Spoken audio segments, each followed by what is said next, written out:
dia, Pai Senhor para todo mundo. Tem uma frase que eu ouço bastante quando estou dirigindo, né? A pessoa entra no carro e já lança logo para mim: tempo doido, né? Gente, você não tem noção o quanto eu ouço isso. Tu ouve muito isso, Paulo, Wesley? É muita gente que entra no carro e fala: nossa, que tempo doido. E às vezes o tempo nem está tão doido assim. Às vezes o dia está nublado, começa a chover e a pessoa fala: nossa, que tempo doido. O tempo está normal, está nublado, vai chover, né? Mas tem alguns dias que realmente parece que o tempo muda, ó, de repente, né? Tá um sol, daqui a pouco vem uma ventania, o tempo começa a fechar e vem aquele temporal, principalmente no verão. No verão isso acontece bastante, né? A gente tem analisado a vida de Ruth e de Noemi.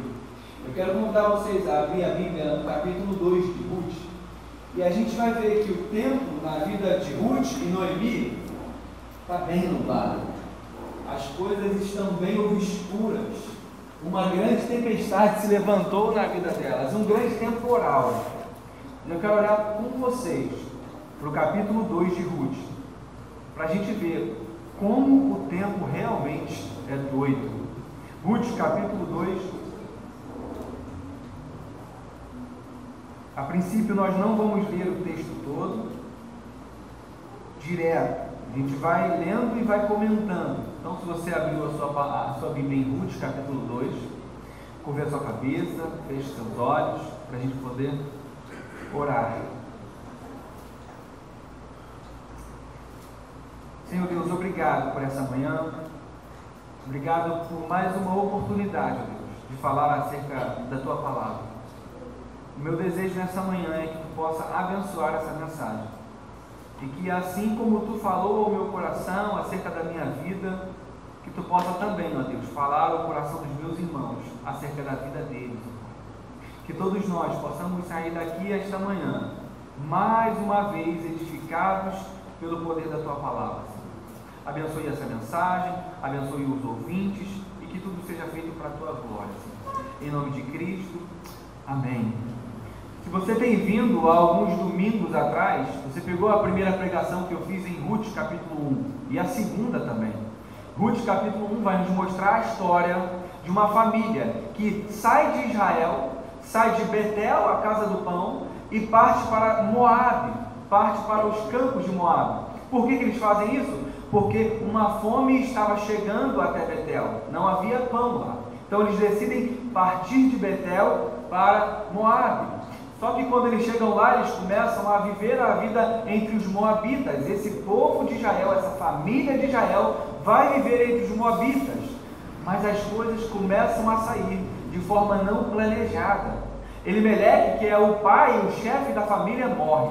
Depois de Elimeleque, morrem os dois filhos, Malom e Quilion, que haviam se casado com duas moabitas, Ruth e Orfa. A coisa ficou feia para a vida de Noemi, que era a esposa de Elimeleque. Noemi então se vê desesperada. Ela está em uma terra estrangeira, ela é uma viúva e sem filhos. Ela está desesperada. O que ela vai fazer? De repente ela ouve uma notícia de que o Senhor Deus veio em favor do povo de Israel. Então ela decide retornar a Israel.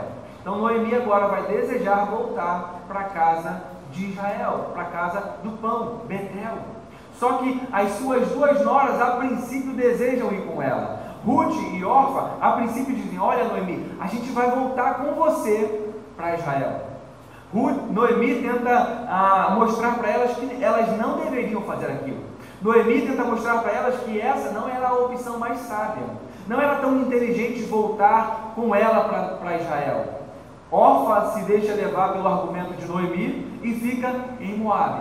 Mas Ruth se apega à sua sogra e decide voltar com ela para Israel. E aí a gente entra no capítulo 2. O final do capítulo 1 vai dizer que quando elas chegam a Israel, é bem no início da colheita da cevada.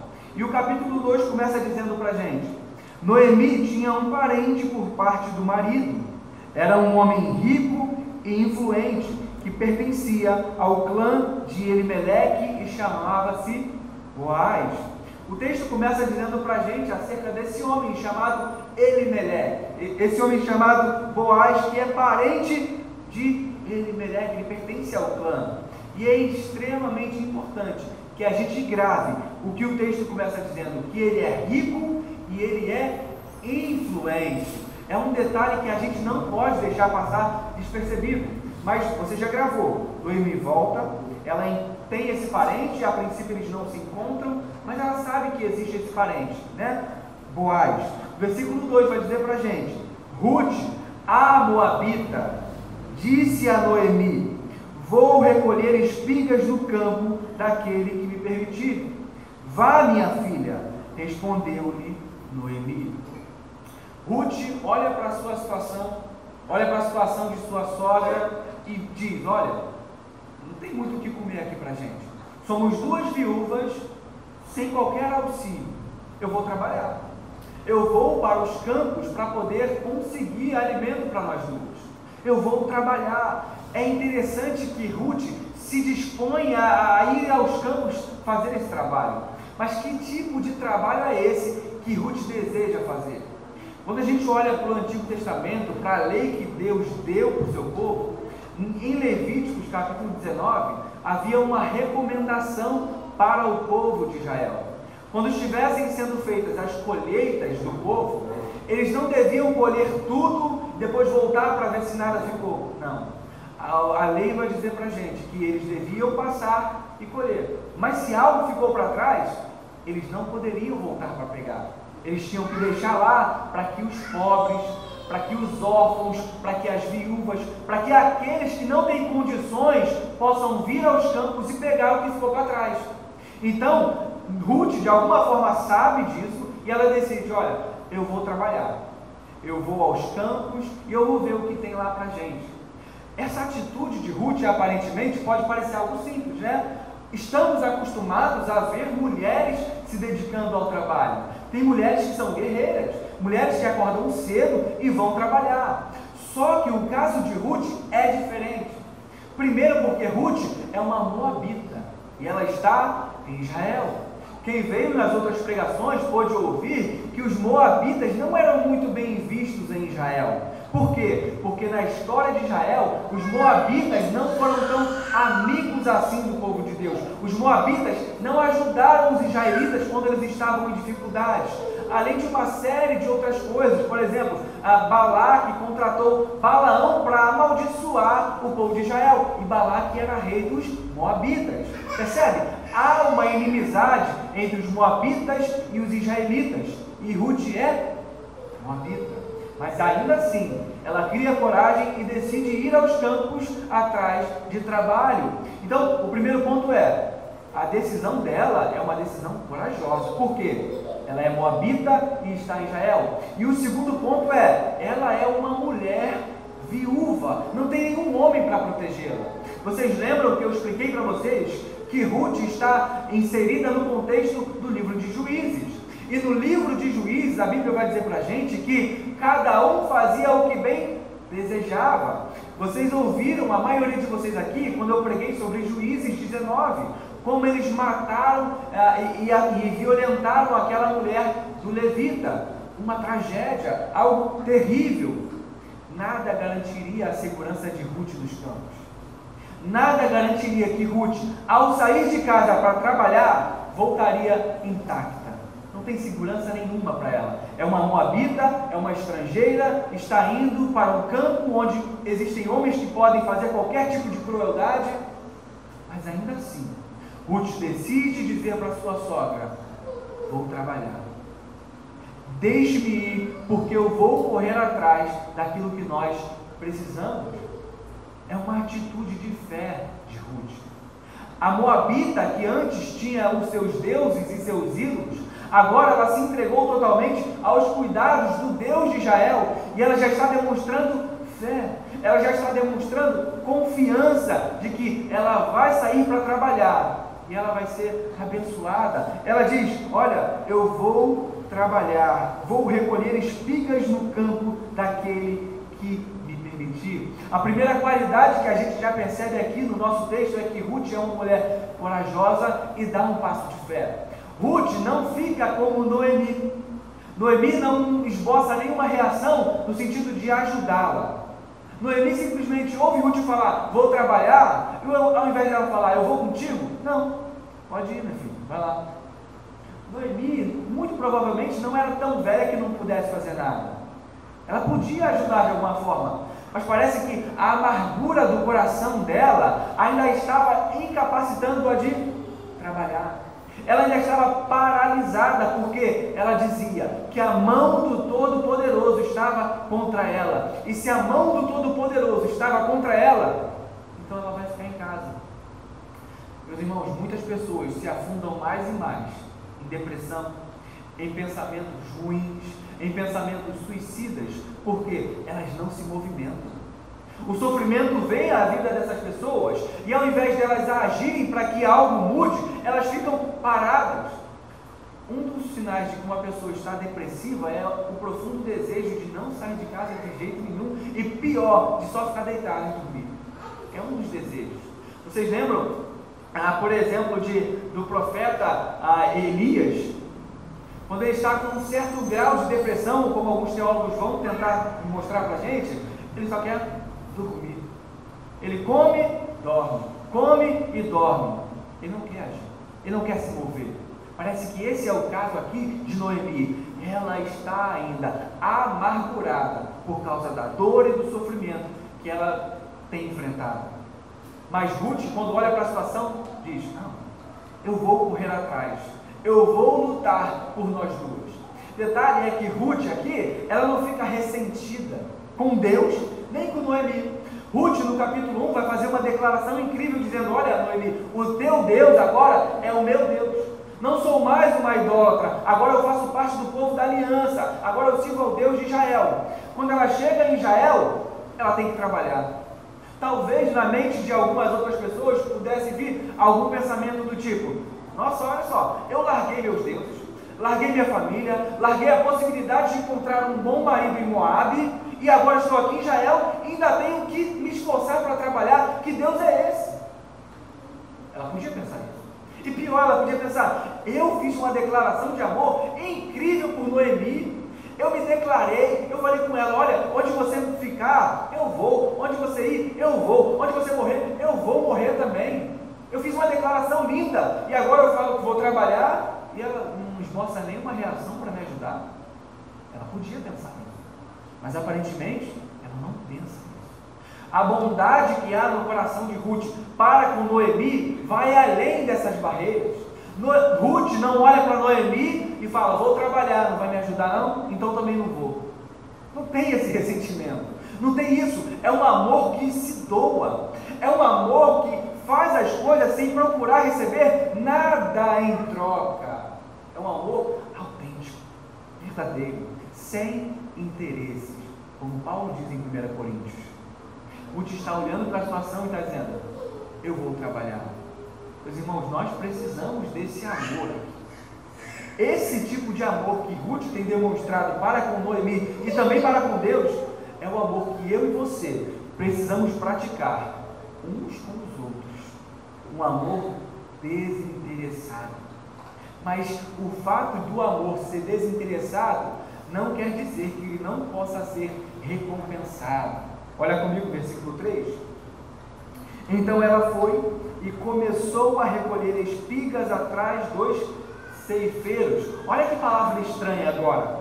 Casualmente entrou justo na plantação que pertence a Boaz, que era do clã de Elimeleque.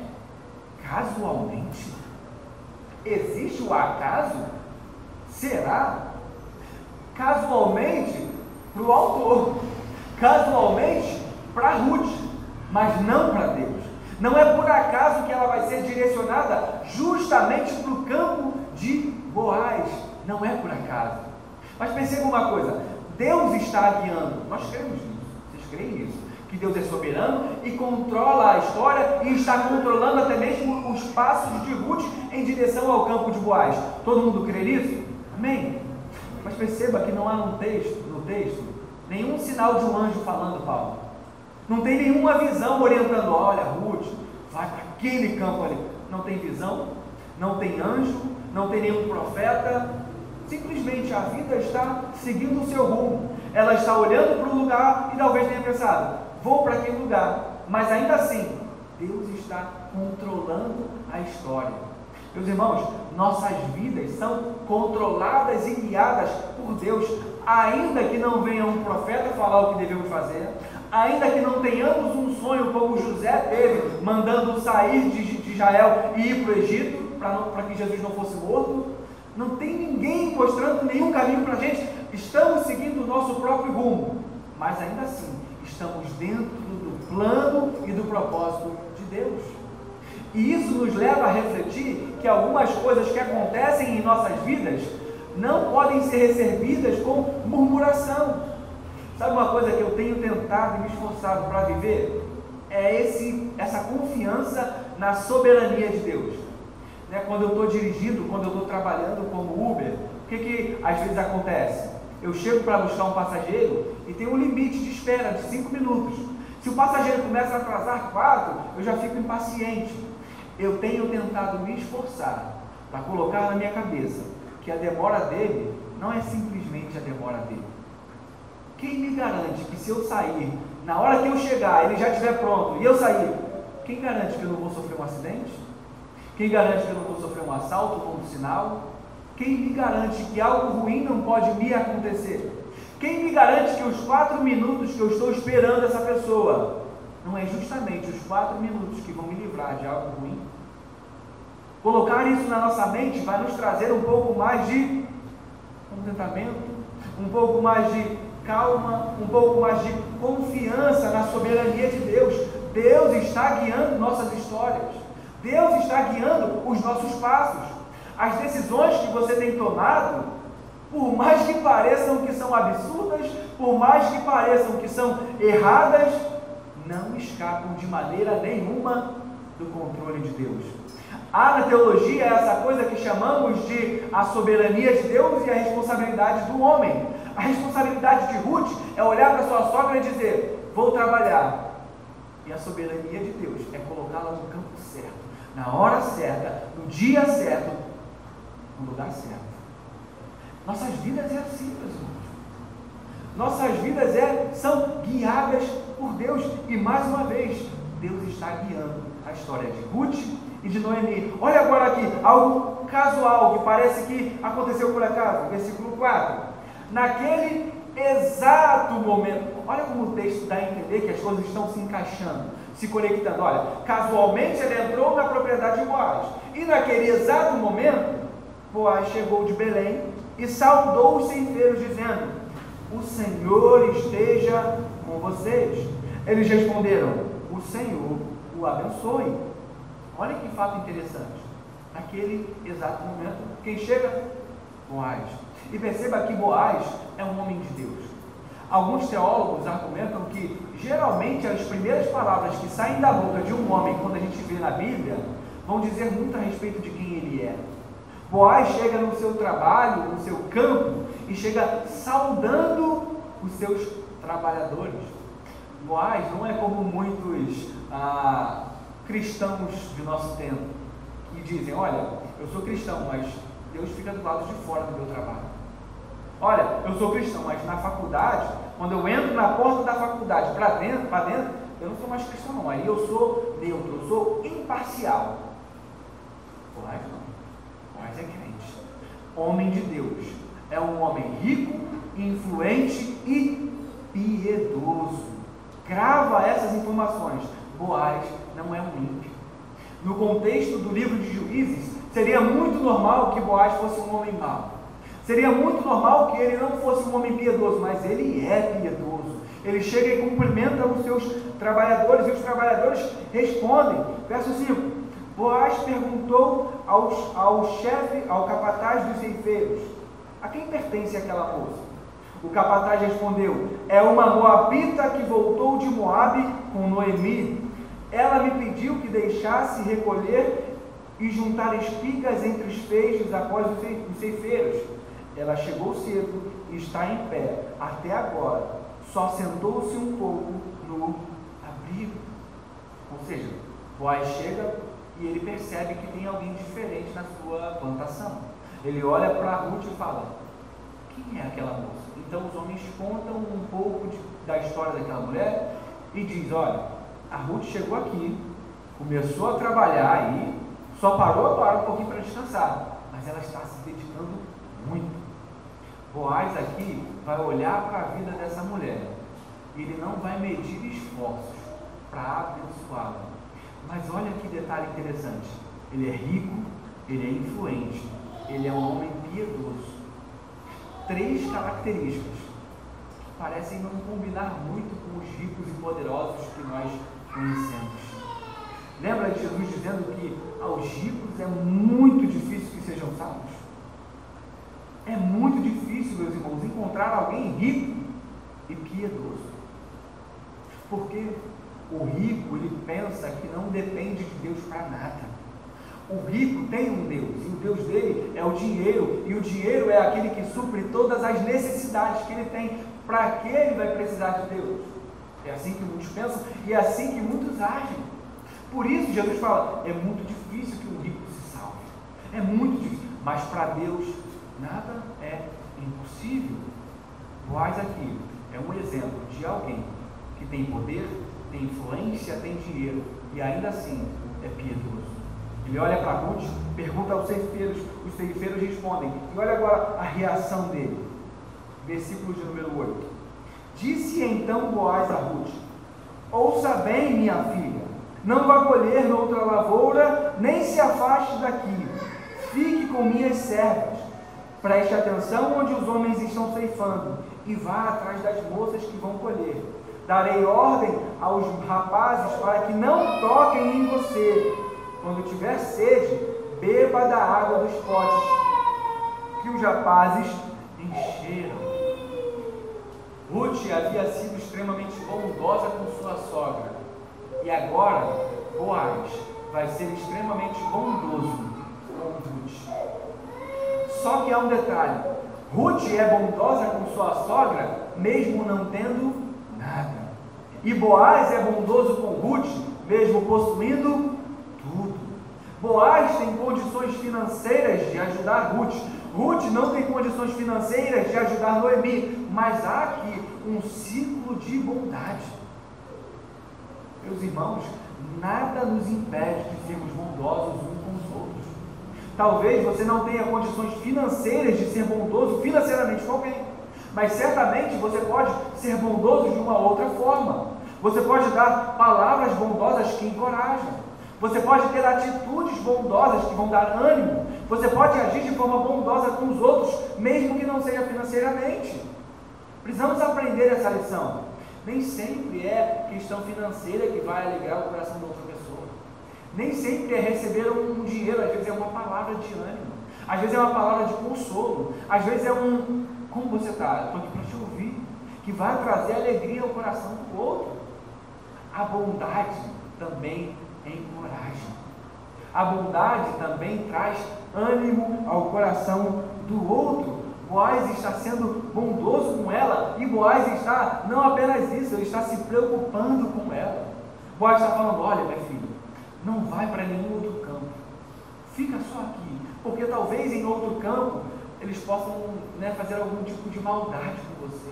Então fique apenas aqui. De alguma forma, Boaz está usando um instinto protetor para com Ruth. Ele está, de certa forma, protegendo-a. Mas Boaz vai além. Olha o versículo 10, dá um agradecimento de Ruth, versículo 10. Ela inclinou-se e, prostrada com o rosto em terra, exclamou: por que achei favor a seus olhos, ao ponto de o Senhor se importar comigo, uma estrangeira? Ruth não entende a graça que Boaz viu nela. Ruth não consegue entender porque ele está sendo tão bondoso com ela. Tem que se colocar no papel de Ruth. Ruth chegou de Moabe em extrema dificuldade com Noemi, e parece que a vida delas estão de ponta cabeça, está tudo dando errado. E aqui Boaz parece ser a primeira pessoa que age de forma favorável, que se importa e tem palavras bondosas para com ela. Imagina que você está recebendo um presente e você não se sente digno daquilo.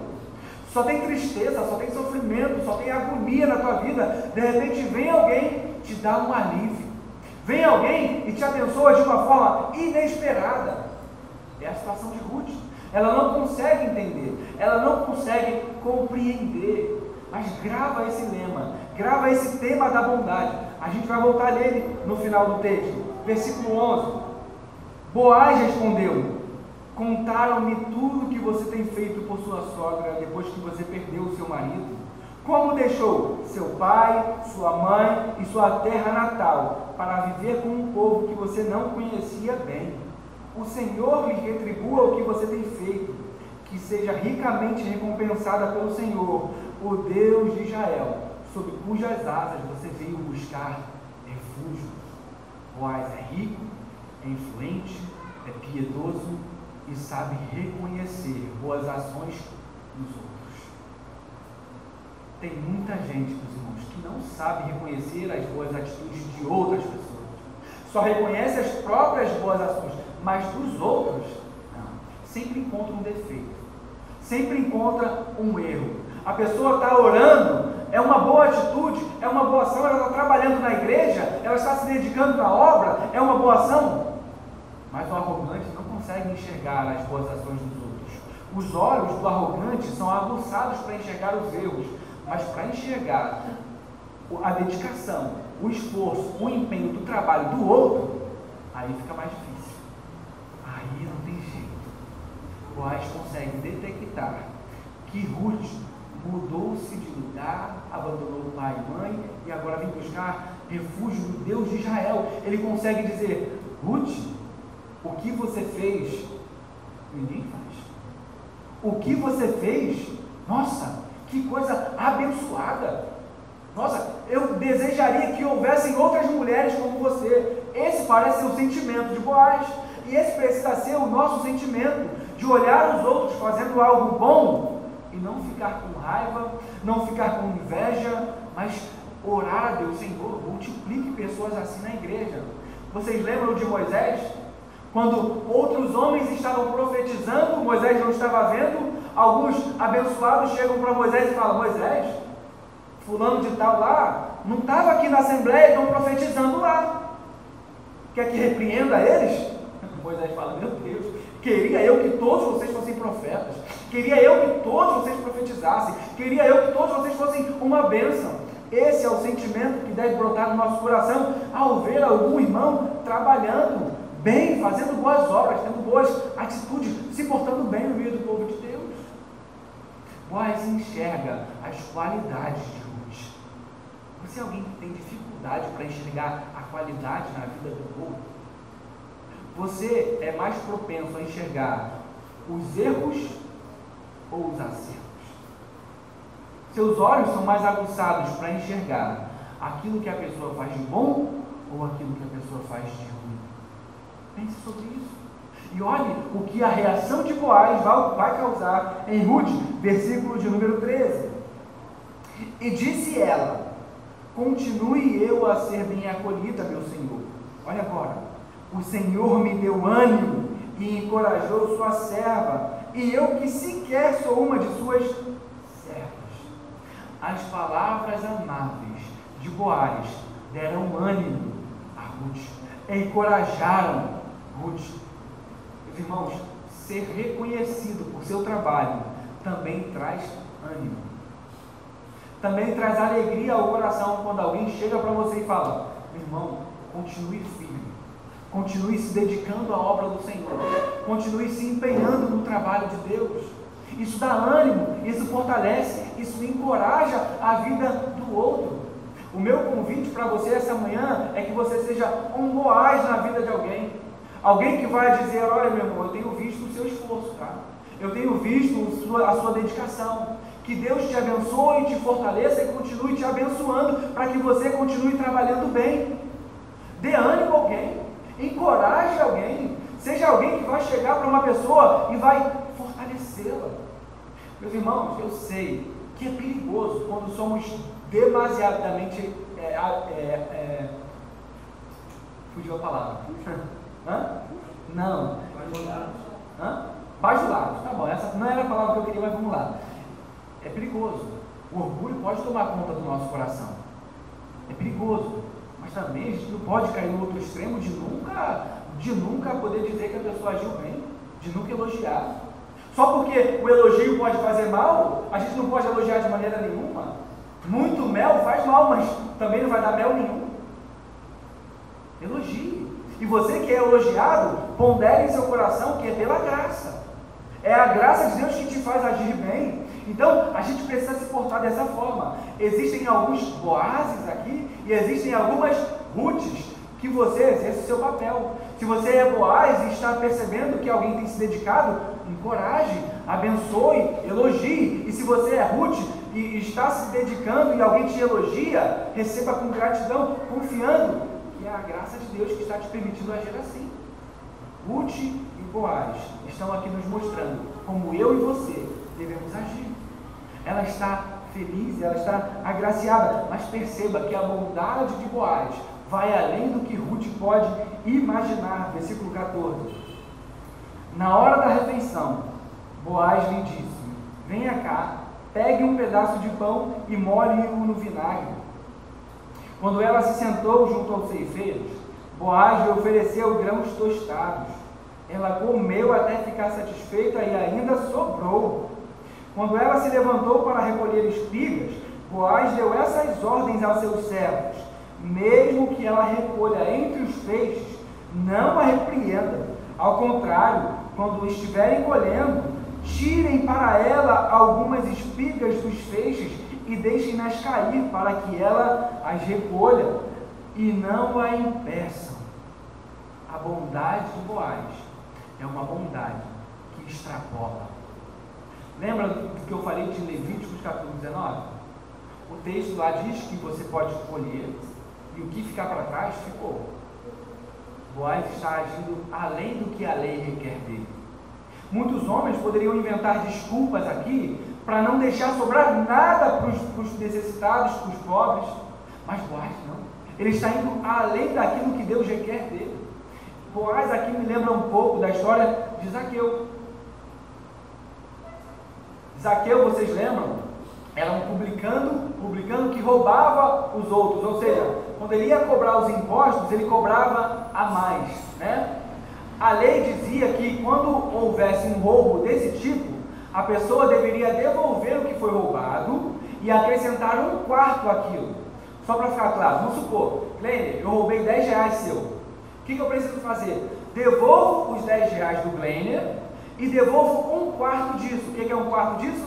R$2,50. Então eu devolvo R$12,50 para o Glenner. É o que a lei diz. Mas quando Zaqueu se converte, ele diz para Jesus: olha, Senhor, vou devolver tudo que roubei e devolverei 4 vezes mais. Está extrapolando a lei, está indo além do que está escrito simplesmente no papel. Ele está pegando o espírito da lei. É aí que está o ponto. O nosso papel como cristãos, meus irmãos, não é apenas pegar o que está escrito, mas é entender o espírito do mandamento. Isso que é a ideia.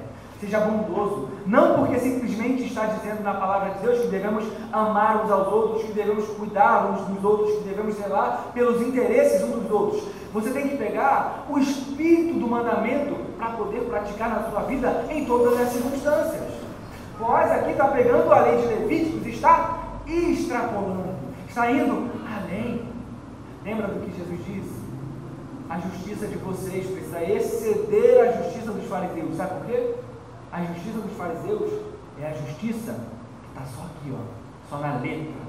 A nossa justiça não é a justiça apenas da letra da lei, é do espírito da lei, é além, é superior. Boaz está agindo aqui com um amor e uma graça inimagináveis. Quando Boaz fala para Ruth: ei, Ruth, senta aqui com a gente, não é só sentar, meus irmãos. Ele está falando: Ruth, você agora está aceita no povo da aliança. Ruth, agora você faz parte do povo de Israel, você veio buscar refúgio sobre as asas do Senhor, você é do nosso povo. Senta junto. Sentar-se junto aqui não é simplesmente sentar-se junto como a gente sentando do lado de alguém no ônibus. É dizer, eu e você pertencemos ao pacto. Somos do pacto da aliança que Deus fez com Abraão. Você agora também é parte do povo de Deus. Boaz, quando chama Ruth para se alimentar, não é simplesmente se alimentar. Ruth é uma viúva moabita. Meus irmãos, talvez ela, quando chegou em Israel, talvez ainda não tivesse tido uma refeição que a deixasse satisfeita. Agora ela vai se alimentar, vai ficar plenamente satisfeita e ainda vai sobrar para levar para a sogra. É ou não é algo extraordinário que esse homem está fazendo? É uma bondade além do comum. Meus irmãos, Boaz aqui é uma sombra que nos mostra o nosso verdadeiro Boaz, Jesus Cristo, que pega pessoas como nós, indignas, pessoas como nós que éramos moabitas por natureza, pessoas que não merecem a graça, pessoas que não merecem coisa alguma, e nos dá até mesmo além daquilo que nós merecemos. É ou não é uma graça maravilhosa o que o nosso Boaz verdadeiro faz por nós? Em Cristo nós temos segurança. Boaz deu segurança para nós. Em Cristo nós temos alimento, seja ele material e principalmente espiritual. Boaz proveu isso para Ruth. O alimento material que ele providenciou para ela alegrou o coração dela e a deu ânimo, ou seja, um tipo de alimento espiritual. Boaz aqui nos mostra um pouco do que Cristo fez por nós. E Ruth está tão agradecida que ela não tem palavras para expressar isso. Ruth vai continuar o seu trabalho, mesmo sendo favorecida por Boaz. Ela não senta, ela não cruza os braços, mas ela continua trabalhando. É o que o versículo 17 vai dizer para a gente. E assim, Ruth colheu na lavoura até o entardecer.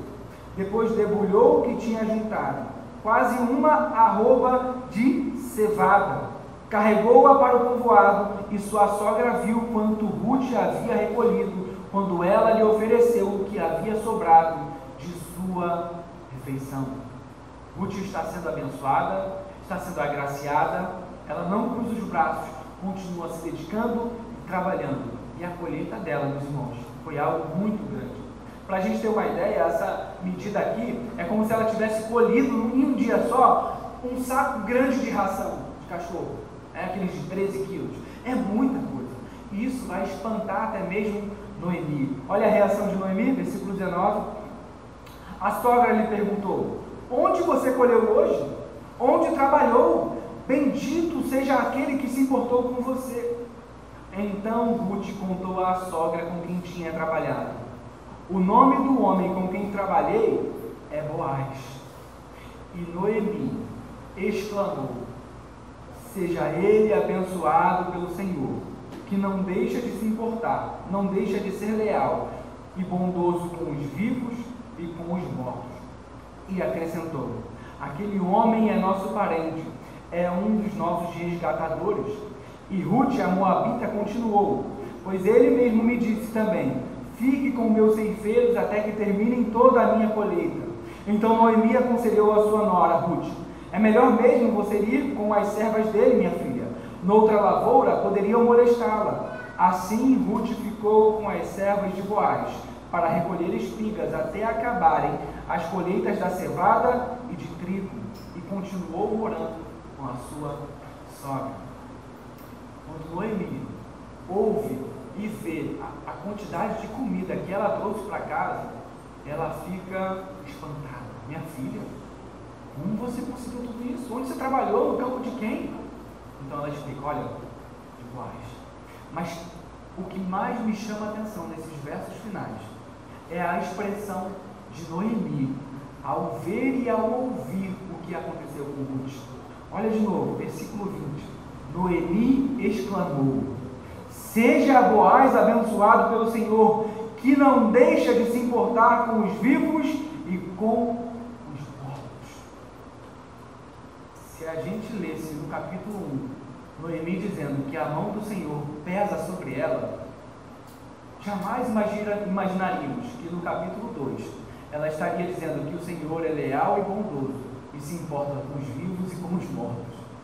A Noemi, que no capítulo 1 se sente abandonada, traída, se sente largada de mão por Deus, no capítulo 2 se sente abençoada.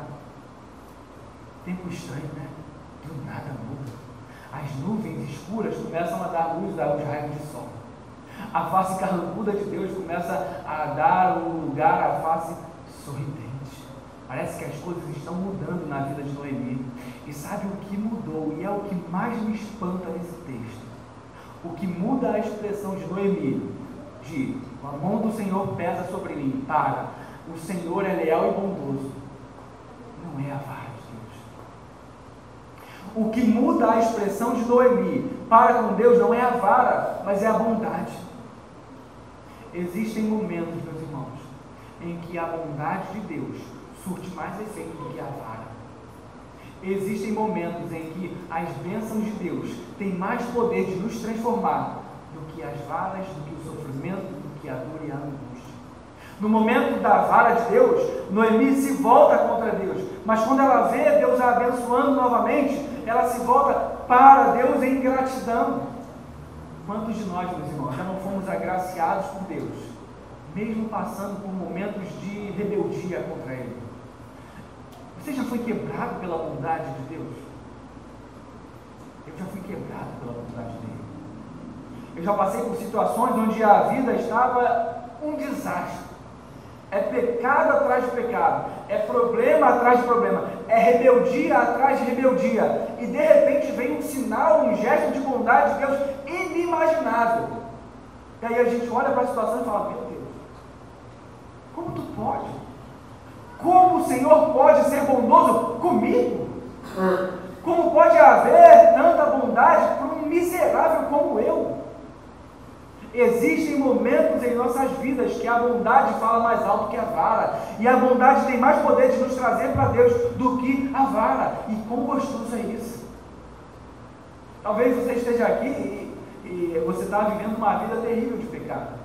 Talvez os seus pecados estão te aprisionando, como o pastor falou na EBD, e você está nas amarras do diabo. Meus irmãos, prefira ser libertado das amarras pela bondade de Deus. Lembre-se das coisas boas que Deus fez por você. Lembre-se das suas misericórdias. Lembre-se das coisas que Deus já fez por você no passado e continua a fazer no presente. E use isso como um combustível para se libertar das amarras do pecado. Que a graça de Deus possa transbordar em nosso coração, meus irmãos. Noemi está sendo profundamente abençoada. Ela está vendo: nossa, Deus é leal e bondoso. Louvado seja Deus. Nessa manhã, meus irmãos, que Deus possa ser louvado em nossos corações. E que a gente saia daqui entendendo que a noite escura, de repente, dá lugar ao dia ensolarado. A nuvem sombria que pode estar pairando a sua vida, de repente, pode ser dissipada pela graça de Deus. Eu quero encerrar dando uma música aqui, um trecho de uma música que se encaixa perfeitamente na história de Noemi. O nome da música é Tapeceiro. Eu já li ela aqui. E ela sempre fala no meu coração quando eu penso e reflito sobre os momentos de nossa vida que são às vezes sombrios, às vezes são momentos que a gente não consegue entender muito bem a graça de Deus, mas são momentos que estamos vivendo. O que fazer? Essa música fala muito sobre isso. A música diz o seguinte: minha vida é obra de tapeçaria, tecida de cores alegres e vivas, que fazem contraste no meio das cores nubladas e tristes. Se você olha do avesso, nem imagina o desfecho. No fim das contas, tudo se explica, tudo se encaixa, tudo coopera para o meu bem. Quando se vê pelo lado certo, muda-se logo a expressão do rosto, obra de arte para a honra e glória do tapeceiro.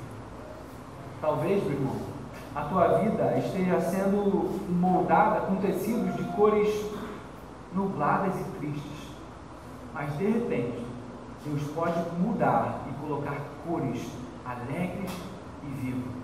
Talvez você está olhando o teu presente de cabeça para baixo, mas se você olhar do lado certo, você vai ver que há uma obra de arte sendo escrita pelo próprio Deus.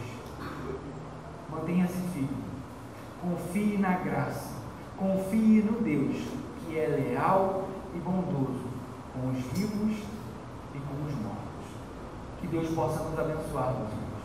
Que Deus possa edificar o nosso coração. E que você se mantenha firme na jornada. Vamos orar.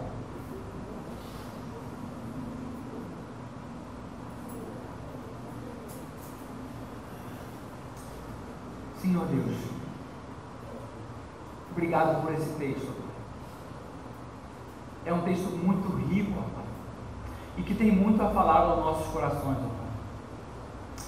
Que o Senhor, ó Pai, possa fazer com que as verdades que aqui foram faladas essa manhã possa penetrar no mais profundo do nosso coração, Senhor. De maneira que nossa vida seja moldada, ó Deus, por essa mensagem. Ah, Senhor, nos ajude a confiar em Tua graça. Nos ajude a confiar, ó Deus, que Tu está guiando a nossa história, ainda que tudo pareça como um trem desgovernado, ó Senhor. Ainda que tudo pareça que vai naufragar o nosso barco, Senhor. Que Tu possa nos dar paz, que Tu possa nos dar confiança, tranquilidade, de saber que Tu está no controle de nossas vidas e de que absolutamente nada escapa ao Teu controle, Senhor. Senhor, se a vida de algum dos meus irmãos aqui está nublada, triste, sombria, mostre a essa pessoa que de repente os raios de luz começam a brilhar, que de repente as trevas se dissipam e dão lugar à luz, à Tua poderosa luz, Senhor. Edifica o nosso coração, nos faça reconhecer, ó Deus, a Tua bondade, até mesmo nas pequenas coisas que somos propensos a atribuir a outras coisas, ao acaso. Não, Senhor. Que possamos atribuir até mesmo as pequenas coisas boas que nos acontecem a Tua infinita mão de misericórdia, que nos abençoa ainda que nós não mereçamos, Senhor. Nos ajude, Senhor, a Te amar mais e a suportar os momentos ruins com perseverança, na esperança de que os momentos bons virão por meio da Tua graça, Senhor. Em nome de Jesus Cristo, não deixe que Satanás roube a semente lançada em nossos corações essa manhã. Que saiamos daqui, Senhor, edificados pelo poder da Tua palavra. Essa é a minha oração, em nome de Jesus. Amém.